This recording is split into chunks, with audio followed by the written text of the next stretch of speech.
Hello, high. তুমি কি আমার মতো ট্রেন মিস করেছো? না, আমি হারিয়ে গিয়েছি। তুমি কি আমার মতন হারিয়ে গিয়েছো? তুমি হারিয়ে গিয়েছো? তোমার বাসার অ্যাড্রেসটা বলো তো, আমি তোমাকে হেল্প করতে পারি। আমি যদি বাসার অ্যাড্রেসটা জানতাম তাহলে আমি একাই যেতে পারতাম, কারো হেল্প লাগতো না। তাও ঠিক, চলো তোমাকে পুলিশ আঙ্কেলের কাছে দিয়েছি, তারা নিশ্চয়ই তোমার বাবা মাকে খুঁজে বের করবে। না, আমি যাবো না। মামুনি আমাকে নিতে এখানে আসবে। তোমার মামুন এখানে আসবেন? সে কিভাবে জানবে? এর আগেও আমি এখানে রাগ করে আসতাম, তারপর মামুনি আমাকে এখান থেকে নিয়ে যেত। ওয়াও, তাহলে তো ভালোই, তাহলে তো আর কোনো চিন্তাই নেই, ঝামেলা মিটে গেল। তাহলে অপেক্ষা করো, আমিও তোমার সঙ্গে অপেক্ষা করি। কি করবো, ট্রেন মিস করছি, কোনো কাজ নেই। তুমি চাইলে আমি তোমাকে সঙ্গ দিতে পারি। ওকে, as you wish। ঠিক আছে। তুমি আমাকে একটা ঝালমুড়ি কিনে দিবে? আমার কাছে না টাকা নেই। সমস্যা নেই, মামুনি এসে তোমাকে টাকাটা ব্যাক করবো। শুধু তো ঝালমুড়িই খেতে চাইছি, কোনো সমস্যা নেই। এই মামা, একটা ঝালমুড়ি দেন তো।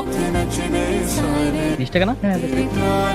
এই মেয়েটাকে? এই মেয়ে হ্যাঁ। ফ্রেন্ড, শুধু ফ্রেন্ড নাকি গার্লফ্রেন্ড? Ex girlfriend.